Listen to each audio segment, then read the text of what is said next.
Creio ou não?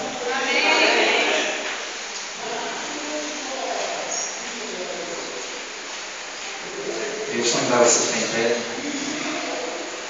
Você primeiro estender essas duas mãos para cá, para frente.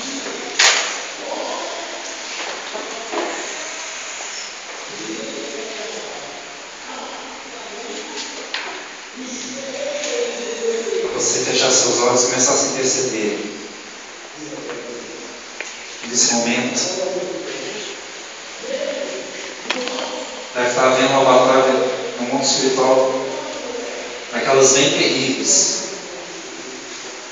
Porque o diabo está atacando minha vida agora de uma forma avassaladora. O Deus tem algo poderoso para fazer através da minha vida, para a sua vida nessa noite. Porque eu não estou conseguindo me segurar em pé.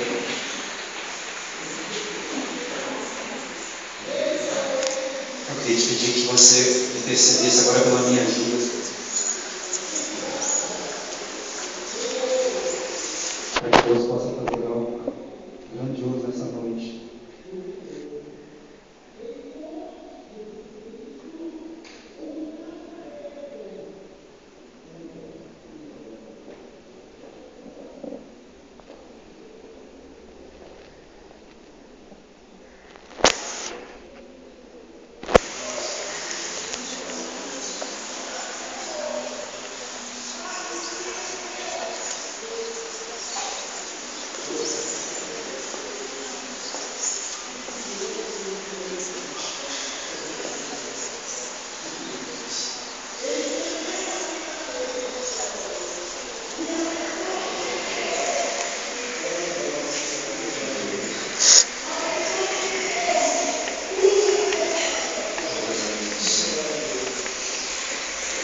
Você pegar sua Bíblia. Você sem Bíblia, pega a carona do meu irmão do lado. Levanta para os céus e fala assim: eu sou o que a Bíblia diz que eu sou. Eu posso o que a Bíblia diz que eu posso. E eu tenho o que a Bíblia diz que eu tenho. Deus, eu não sei nessa noite o que o Senhor tem para fazer, meu Pai, mas o Senhor sabe. Eu te clamo, Senhor Deus, que o Senhor anule a minha carne nesse momento, meu Pai. Que o Senhor anule o meu eu, o meu orgulho, o meu conhecimento, a minha sabedoria, e que a sabedoria do Senhor, que o Teu Espírito Santo flua através da minha vida, Senhor Deus. Que a Tua palavra, Senhor Deus, saia do Teu trono, passe por mim, ó Senhor Deus, e alcance o coração de cada pessoa que está aqui na igreja nessa noite. Que em nome de Jesus, ó meu Pai, todos nós, a começar em mim, possamos ser transformados pela ação poderosa da Tua palavra, pela ação poderosa do Teu Espírito, Senhor Deus. Porque, Senhor Deus, nós queremos mais do Senhor, ó meu Deus. Nós queremos anular, ó Senhor Deus, as nossas vidas, e nós queremos e pedimos e ansiamos, ó Senhor Deus, que o Senhor faça algo novo em nós hoje, em nome de Jesus. Amém. Queria te convidar a abrir sua Bíblia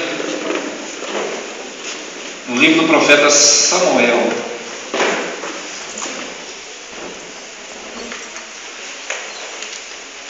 Melhorou?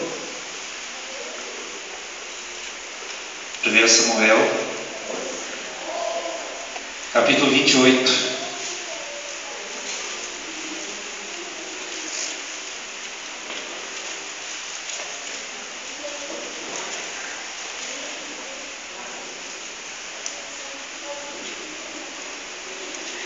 Samuel 28, versículos 6 e 7.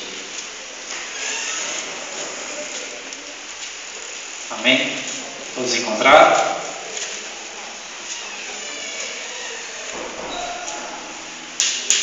Oi, Yaris, olha para mim, por favor. 6 e 7. Consultou Saul ao Senhor, porém o Senhor não lhe respondeu, nem por sonho, nem por um vinho, nem por profeta.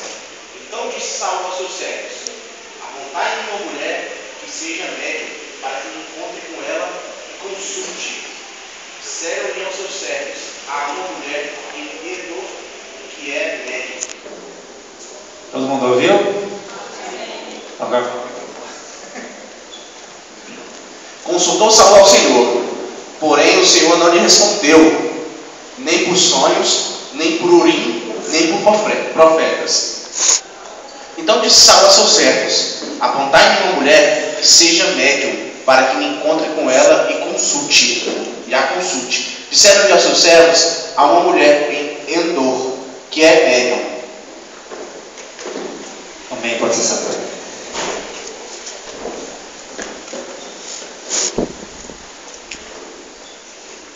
A gente leu um trecho que o Saul, ainda rei, só um trechinho pequenininho, que ele fala que é consultar uma médium, centro espírita.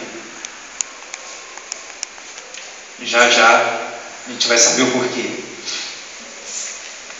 A história do rei Saul, ela é marcada. A vida de Saul demonstra Israel inteiro depois da libertação do Egito. Assim que Israel foi liberto, durante o período que ele peregrinou pela terra, antes de tomar posse da terra prometida, o rei Saul viveu uma vida muito parecida. É tão igual as características que ele só podia ser o rei. O rei não é o representante do povo, teoricamente. Quem é o nosso representante? Hein? Não nós, não é da nação, no Brasil não, nós. Quem está acima do bispo? Quem que é o rei? Nós temos um rei, ele é o nosso representante. Quem estava aqui quarta-feira? Eu não lembro o que aconteceu aqui quarta-feira. Lembra? Quem era o nosso representante? Jesus de Nazaré, Jesus Cristo. E Saul, o profeta Samuel, um dia o povo pediu um rei, viu os povos da terra, e Israel pediu um rei, quis ser igual aos povos ao redor dele. Porque até então era Deus através de juízes que governava o povo. E Deus não queria, mas acabou dando um rei. E pediu para Samuel, que era o profeta e o juiz da época, para ele ir a um local, na tribo de Benjamim, porque lá ele ia escolher um rei para Israel. E quando Deus mostrou para Samuel que era Saul, todos ficaram impressionados, porque era um jovem alto, de porte atlético. A Bíblia fala que ele era bonito, então era o perfeito representante, pessoa aparentemente perfeita para ser rei e representante do povo. E Saul, assim que Samuel ungiu a sua cabeça, a Bíblia fala que Samuel começou a profetizar. Foi a primeira vez que o povo de Israel viu uma pessoa que não era profeta profetizar. Eu imagino até que ele deva ter orar em línguas na hora. A Bíblia não relata. Eu imagino. Estou falando eu. Assim foi o povo de Israel. Quando Moisés apareceu na sarça e chamou Moisés para... Deus apareceu e chamou Moisés para libertar o povo de Israel, Deus escolheu um povo para ser o seu povo na terra. A ideia que nós temos no Novo Testamento de que nós somos sacerdotes, isso não é de agora, isso é lá de trás. Foi quando Deus foi estabelecer a lei. Ele separou a tribo de Levi, mas na verdade ele queria que todo Israel fosse sacerdote perante as nações do mundo. E quando libertou e foi para o deserto, que chegou no Monte Sinai, a Bíblia fala que Deus falou: jejua, arrepende-se, lava suas vestes por 3 dias, que no terceiro dia eu vou me manifestar para o povo inteiro no monte.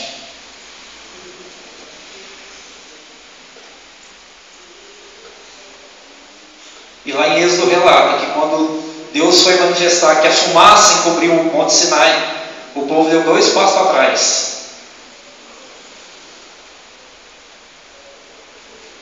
com medo da presença da glória de Deus. E virou para Moisés e falou assim: Moisés, vai no nosso lugar, porque não estou afim não. E foi mais ou menos isso que Saul fez. Deus escolheu Saul e ia estabelecer o pacto que Deus fez com Davi, de um reinado eterno, de que um descendente dele reinasse eternamente em Israel. Era para ser com Saul, não era para ser com Davi. Ele foi escolhido para ser o rei e ele jogou fora.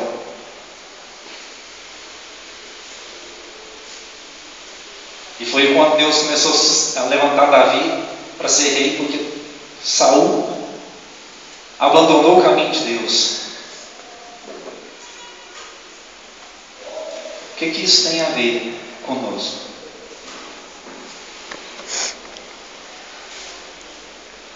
Você sabe por que Saul buscou uma médium nesse texto que nós lemos? Israel estava em guerra e a Bíblia relata que Samuel buscou Deus, mas o Espírito de Deus não estava mais com Saul.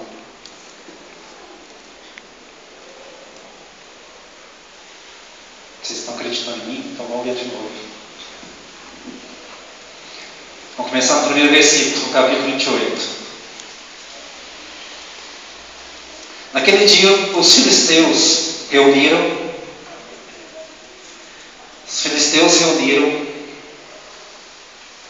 Não estou bem não, gente, estão me enxergando, é para mim.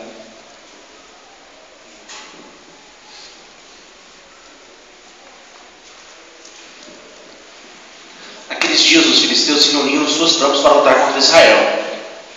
Aquis disse a Davi: sabe que você e seus soldados me acompanharão no exército. Disse Davi a Aquis: então tu saberás o que teu servo é capaz de fazer.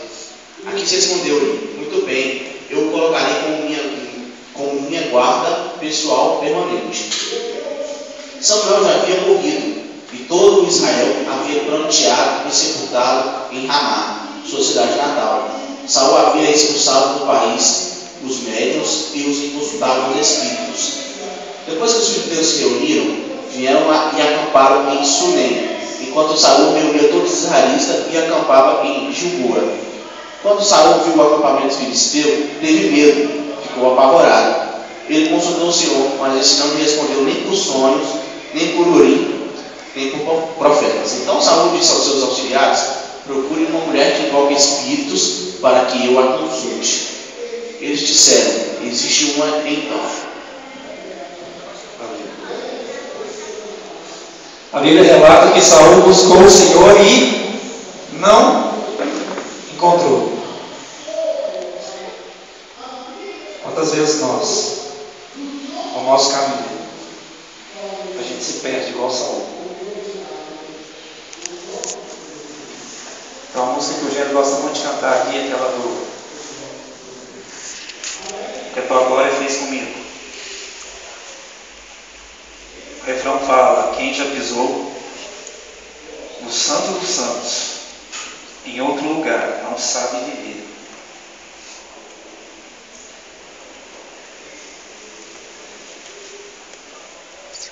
Saul teve um encontro pessoal com o Espírito Santo, a ponto de profetizar para o povo, numa época que o Espírito Santo não derramava sobre toda a carne, numa época que era específico, que o Espírito Santo vinha e saía, e ele se perdeu.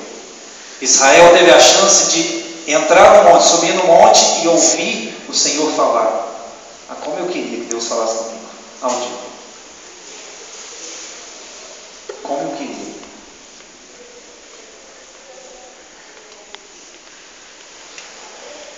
Na nossa vida, a gente costuma jogar o nosso chamado fora por pouca coisa.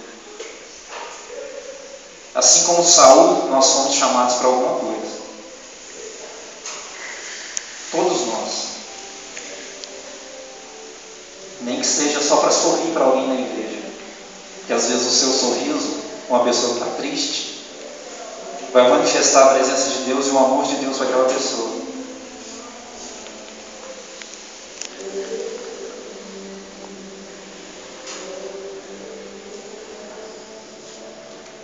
Sabe, gente, o Espírito Santo, Ele quer fazer algo na sua vida. Ele quer fazer algo nessa igreja. O que nós temos feito na nossa vida? Eu me pergunto assim, quantas vezes nós balançamos de um lado para o outro? Eu não estou falando de ninguém, estou falando de mim. Quantas vezes eu balanço de um lado para o outro? Eu queria que você refletisse nessa noite, quantas vezes você balança de um lado para o outro.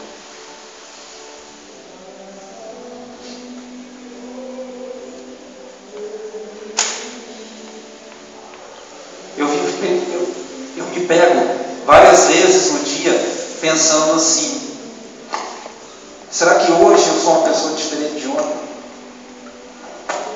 Será que Deus transformou alguma coisa no meu coração de ontem para hoje? Aí eu pego e olho assim: não, eu tenho características de antes de converter, de 20 anos atrás.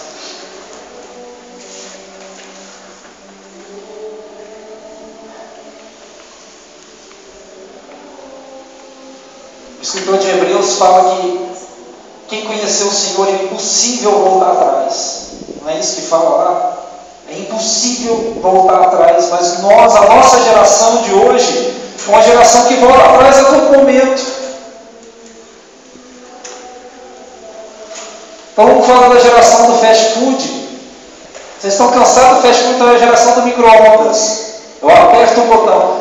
Micro-ondas hoje é uma coisa tão assim que antigamente a gente punha lá 3 minutos e apertava o botão, né? Era 3, 0, 0. Agora não é não, agora você vai lá e aperta um botão, vai assim, ó, para não ficar apertando um monte de botão, você vai lá e aperta de 30 em 30 segundos. É mais rápido, é mais forte, inclusive. Essa é a nossa geração. Eu quero pronto assim, ó. Eu quero que Deus me abençoe, mas eu não quero buscar Deus de verdade. Eu não quero buscar um Deus que transforma. Eu não quero buscar um Deus que ama. A gente cantou aqui agora a última música. Eu sei que tem mais. Eu sei que existe mais de Deus para mim. Mas não é bênção. Ele está falando do amor de Deus. Que amor é esse? Vocês já pararam para pensar nisso alguma vez? Que amor é esse? Que amor é esse? Que mesmo eu não sendo transformado, mesmo eu não aceitando ser transformado, Ele continua me amando. Que amor é esse? Que mesmo eu mentindo, Ele me ama e me dá outra chance de me arrepender e consertar. Que mesmo enganando o próximo, meu irmão, Ele me dá uma chance de me arrepender e consertar. Que amor é esse? Que mesmo eu roubando, Ele me dá a chance de consertar. Que amor é esse? Que mesmo eu sendo egoísta, Deus me dá uma chance de arrepender. Que amor é esse? Que amor é esse? Quanto tempo eu busquei o Senhor pelos dons de Deus, para que eu fosse bênção na igreja. Quanto mais Deus derrama, quanto mais o Espírito Santo derrama, quanto mais Ele me usa, mais eu descubro uma coisa: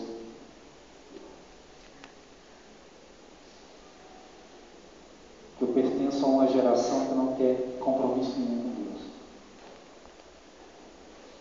A minha vida não tem feito diferença nenhuma para quase ninguém. Não falta ninguém, porque para alguém sempre a gente faz diferença. Para mal ou para bem, a gente faz diferença. Mas nós vivemos numa geração que só busca o seu próprio prazer, que busca Deus para ter uma bênção financeira ou uma bênção material, para tirar o filho da droga, para restaurar um casamento, para buscar uma cura. E Deus está igual com o povo de Israel até hoje. Olha para o seu irmão do lado e fala assim: você é o Israel de Deus hoje. E Deus está te chamando para ter um relacionamento íntimo e pessoal com você.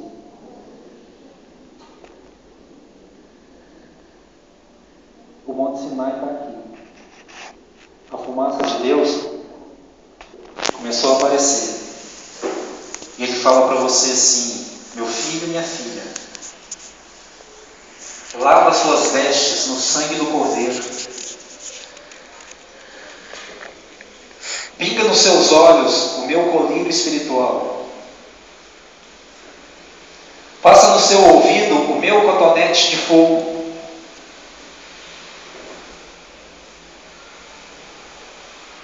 Se banhe com as águas do meu espírito, porque eu quero falar com você. Eu quero falar com você todos os dias, não quero falar só uma vez, eu quero falar todos os dias. Assim como eu falava com Adão, Ele quer falar conosco todos os dias. E não é só na viração do dia, não é só no fim da tarde, não. Ele quer falar com você de manhã, Ele quer falar com você à tarde, Ele quer falar com você à noite. Quantas vezes você liga para a Janaína por dia, gente? 5. 4, 5. Viago te liga? Viago liga umas 10 vezes por frisante. Ele não te liga.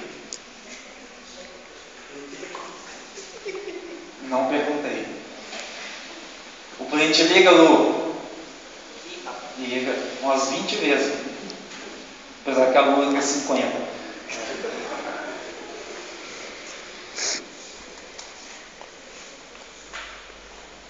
O William te liga, Valéria?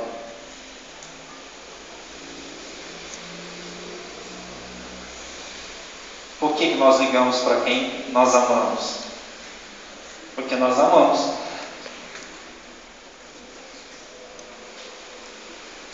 Ele é novo, ele vai aprender.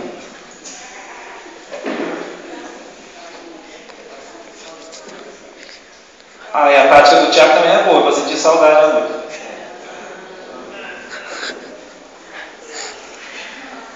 Mas quando nós temos um sentimento, apesar de que amor não é sentimento, quando nós gostamos de uma pessoa de tal forma, a gente procura ter relacionamento com ela. Você ama Deus? Eu sei que Deus te ama. Deus te ama a tal ponto que Ele deu o único filho.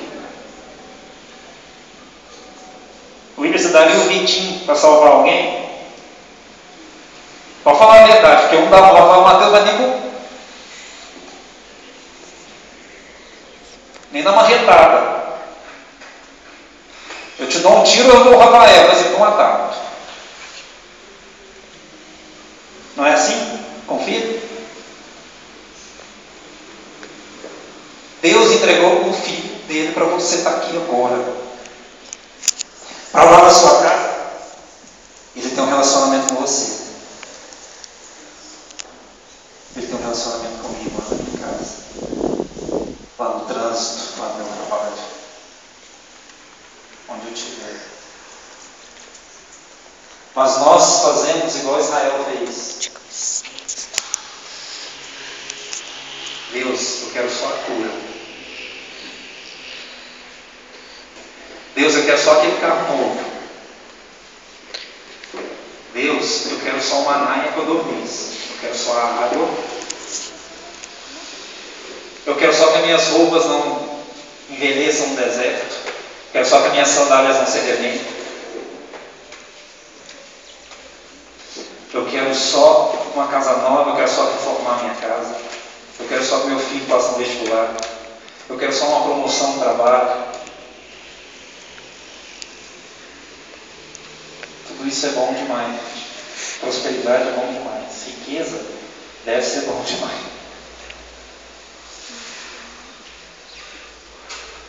Deve ser bom demais. Mas a porta da entrada da cidade celestial não é um pedágio que a gente vai lá e dá o dinheiro troquinho lá. O pedágio lá na Anhanguera, em São Paulo, na 050, acho que é 14 e uns quebradinhos por trecho, cada 100 quilômetros. Daqui a uns dias eles vão duplicar todinha. Daqui lá em casa, lá em Uberlândia, vai ter pedágio que foi privatizado. Vai ser a cada 100 quilômetros também. Mais ou menos aí, uns R$15. Para ver minha mãe, eu vou ter que pagar então uma fortuna. Vai ser mais caro que o meu combustível de ir e voltar. Mas para ver o meu pai, eu não pago pedágio. Você, para ver o seu pai, você não paga o pedágio. Porque o pedágio já foi pago lá na cruz do Calvário. O ticket que você passar pelo caminho para chegar até o Deus, ele já foi comprado, já foi pago. Nós temos liberdade. E o que nós fazemos com a nossa liberdade? O que nós fazemos?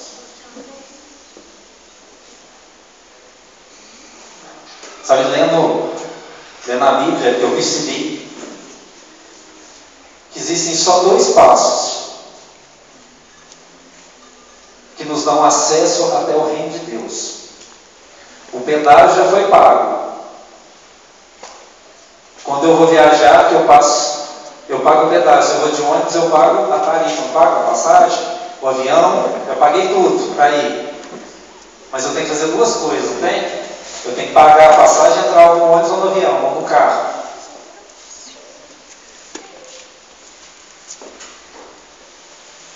Para a gente ter acesso ao reino de Deus, só existem 2 coisas que nós precisamos fazer. Abra aí no Salmo 84.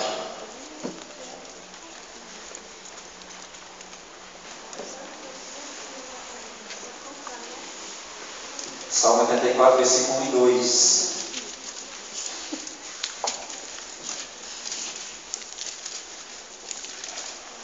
Um texto conhecido. Os filhos de Coré escreveram esse salmo. Quão amáveis são os teus tabernáculos, Senhor dos exércitos. A minha alma suspira e desfalece pelos teus atos. E eu estou ansioso. O que está no versículo 2 aí? O meu coração e a minha carne exultam pelo Deus vivo. Aí continua aquela texto conhecido, não? O pardal encontrou casa, andorinha no Brasil. O meu coração exulta por Deus, é só isso que ele está falando. A minha alma suspira e desfalece pelos teus átrios. Quem estava aqui no congresso lá do Carnaval Maia? Alguém lembra o que são os átrios? O que era o átrio? Era a parte externa do tabernáculo. O salmista está falando que ele anseia por estar do lado de fora, não é nem do lado de dentro, gente.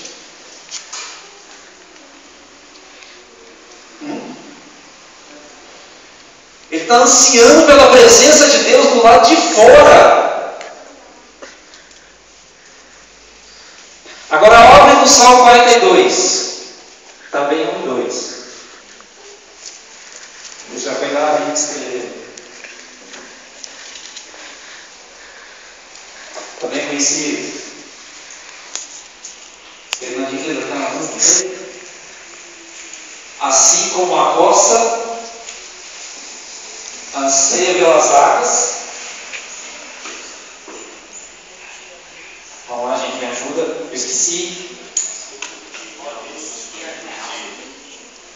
Assim por ti, ó Deus, suspira a minha alma. Esse é o primeiro passo. É o primeiro passo que nós temos que dar para ter um relacionamento íntimo com Deus de uma forma sobrenatural. A minha alma suspira por Deus.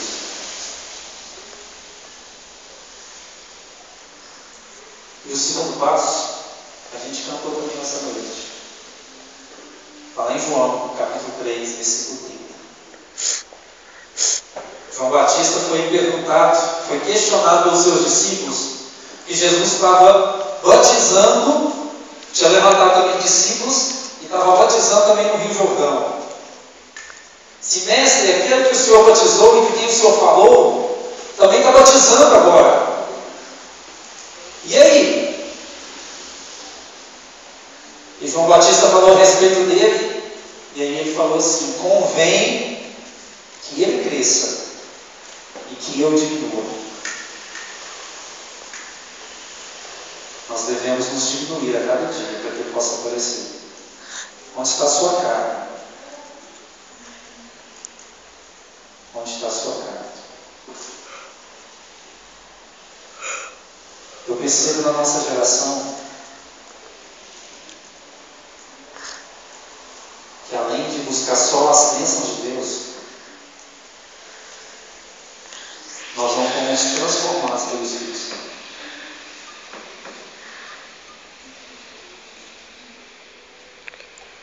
Sabe onde que está a prova que nós não fomos transformados? Quando nós cometemos os mesmos erros diante de converter. Se você mentia, ele continua mentindo. Se você roubava, ele continua roubando.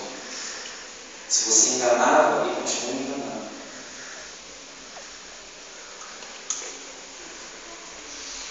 Todo mundo que tem um encontro verdadeiro com Deus é transformado. Porque o Espírito Santo não é como uma refeição. Ele está direto o tempo inteiro conosco. Agora eu vou falar, sabe por que Saul comprou uma América? Sabe por que ele comprou um capeta? Porque quem já pisou o Santo dos Santos em outro lugar, ele não consegue entrar. Ele não consegue viver. Ele não tinha mais a presença de Deus, mas o coração dele ansiava pela presença de Deus. O coração dele ansiava por mais de Deus, mas Deus não estava mais com ele. E para suprir aquela falta, ele foi por o capeta.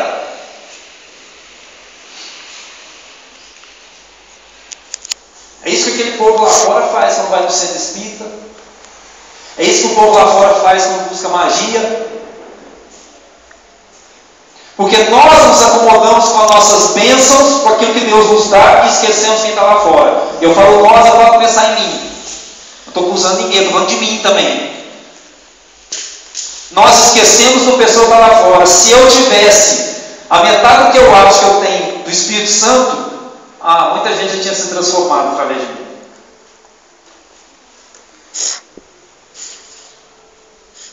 Muita gente já tinha sido salva através de mim. Se eu fosse 10% do que eu acho que eu sou, essa igreja está voltada só através de mim. Imagina através de cada um aqui.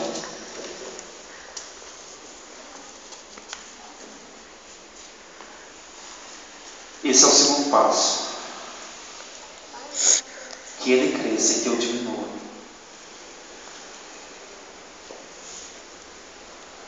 Uma das coisas mais interessantes que eu escutei até hoje, uma coisa que a bispa falou, há alguns anos atrás, um programa da rádio, quando ainda tinha. Ela estava falando sobre Daniel na cova dos leões. Por que os leões não pegaram Daniel? Porque Daniel não tinha cheiro de carne. Eu não sei se vocês lembram disso. Quando o diabo, que é como um leão, que o apóstolo Pedro fala que ele é como um leão que anda em derredor, procurando alguém com que possa tragar, alguém que ele possa devorar, ele passa ao nosso redor. Que cheiro que ele sente? Ele sente sente o cheiro de santidade ou ele sente o cheiro de pecado? Você quer ser abençoado plenamente? Que eu sei que todo mundo tem uma bênção para comprar. Já que a gente busca tanta bênção de Deus, quer ser abençoado, esquece as bênçãos um pouco e busca a Deus. Jesus disse assim: buscai primeiro o reino de Deus e a sua justiça, e todas as outras coisas vos serão acrescentadas. Ele não falou assim: buscai a sua satisfação e depois o reino vai ser acrescentado. Ele falou: buscai o reino de Deus.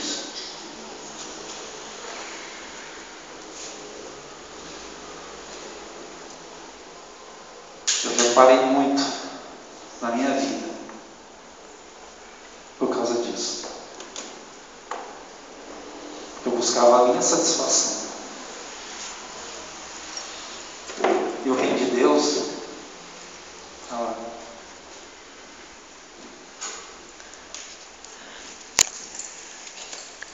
O reino de Deus é o perdido lá fora que eu tenho que buscar. O reino de Deus é o perdido aqui dentro.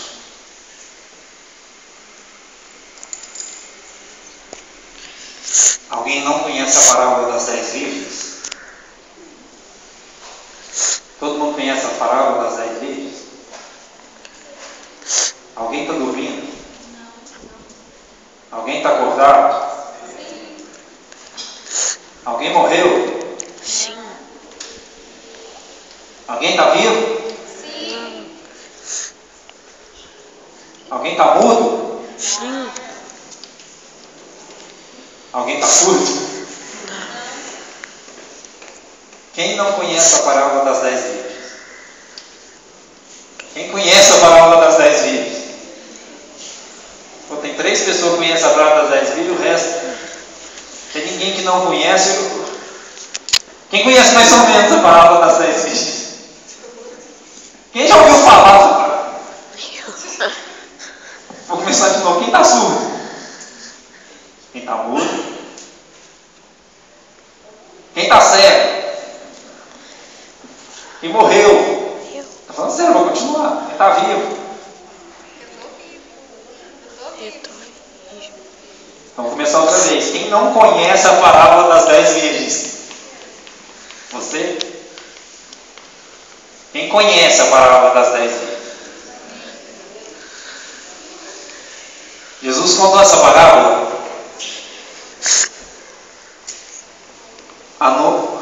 A igreja é a noiva. Amém? Todo mundo entende isso? E obviamente o judeu na época esperava casar com uma mulher virgem, né? Por isso a parábola das 10 virgens. E a igreja, como a noiva, ele faz uma comparação. E ele fala assim que a igreja é parente com as 10 virgens que conta a história. O noivo se ausentou e demorou, e elas pegaram no sono. A Bíblia diz que 5 eram prudentes e 5 eram imprudentes. 5 levaram estoque de óleo para sua lamparina e 5 não levou só o que estava lá dentro. E de repente alguém grita do lado, elas dormiram dentro da casa. E à tarde da noite alguém grita: o noivo chegou. E as 10 acordaram. E o fogo das 5 que não tinham óleo, tinha acabado. Não podia respirar. Porque se respirar, só o ar que saía aqui, o fogo. E elas viraram para as 5 que tinham e falaram assim: dá um pouquinho desse óleo. Porque senão vai acabar, vai pagar o nosso. E elas falam: senão a gente tem pouco. Se eu te der, vai faltar para mim e para você. Vai, corre e compra. E elas saíram para comprar. Nisso o noivo entrou, fechou a porta e trancou.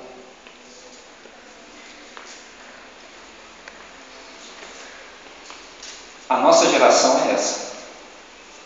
É uma geração que dorme. As 10 estavam dormindo. Não tinha uma acordada. A igreja atual é uma igreja que dorme. E Jesus ainda foi bonzinho, 50% foi salvo.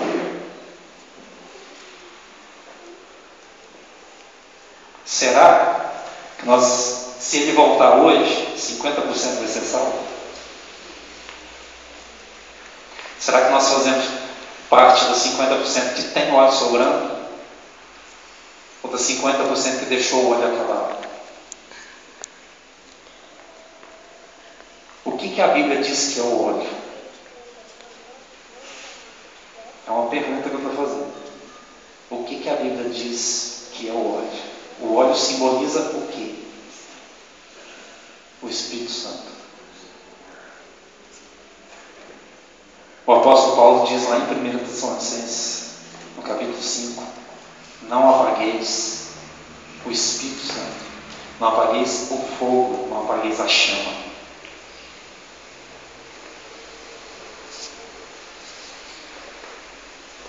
E a gente pede a água do Espírito Santo para apagar o fogo.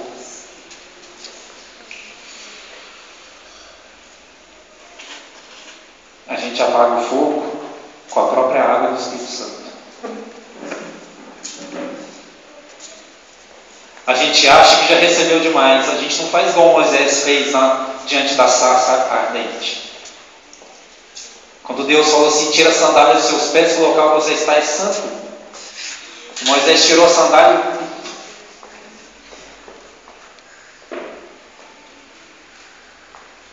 de temor a Deus e ele capotou.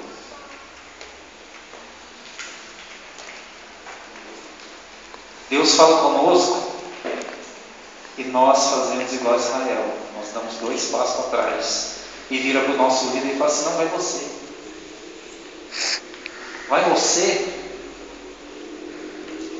Porque tá bom, você buscando, aí você me passa.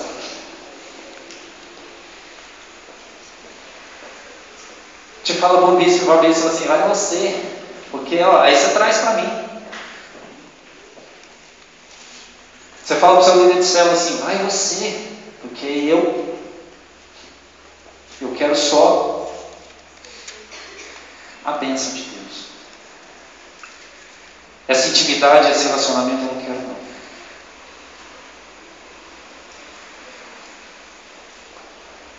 Baixe sua cabeça. Feche seus olhos.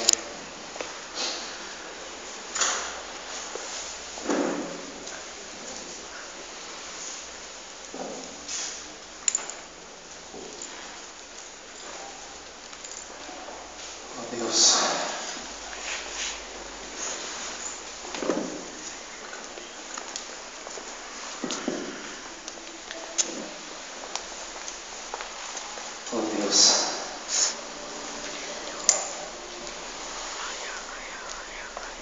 Não estou aqui para acusar ninguém. Não estou aqui para apontar o dedo para ninguém.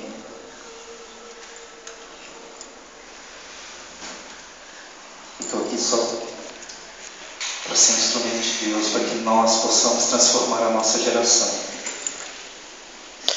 Para que Deus possa transformar as nossas vidas. Eu não quero ser como as 5 imprudentes, as 5 nécias que deixaram apagar o fogo do Espírito. Mas eu quero a cada dia desejar Deus de tal forma que a minha alma anseie e suspire por Ele. Você com sua cabeça baixada, seus olhos fechados, você pode suspirar. Você pode suspirar aí onde você está. Mas suspira forte. Mais forte. Que a nossa alma suspire e deseje o Senhor mais do que nós esforçamos agora para suspirar.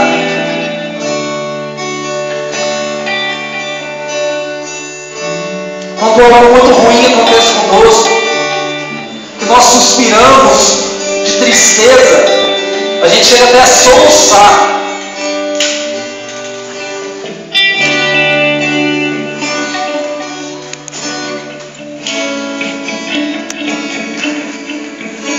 Peça para Deus para te ajudar a ansiar, a desejar. Ele seja o desejado da sua alma. Ele seja o desejado da minha alma. Que a minha alma suspire, anseie e deseje esse Deus, esse Jesus de uma forma tão intensa, que Ele transforma toda a minha vida, que Ele transforma o meu ser, a minha história.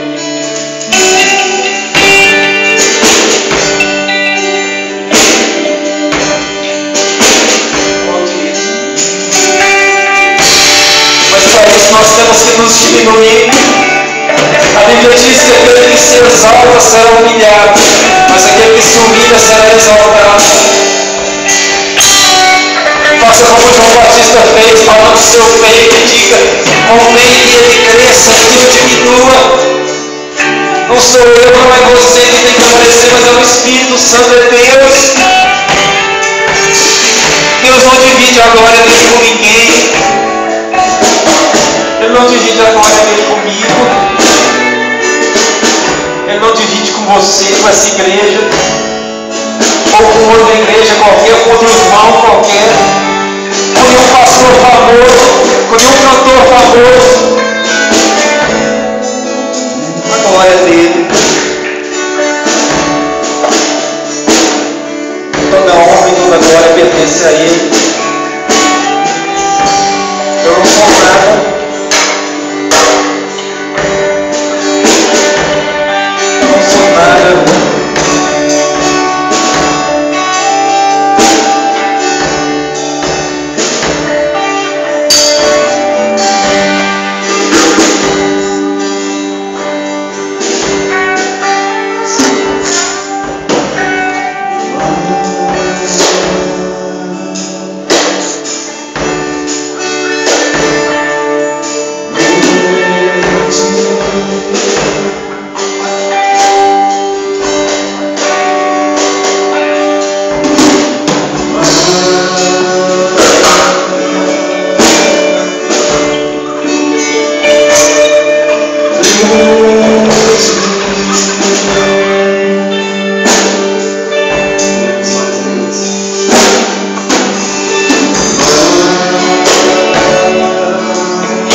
Queria te convidar para você levantar seu altar ao Senhor nessa noite. E que a sua vida fosse um altar a Deus. Que o seu coração fosse um altar.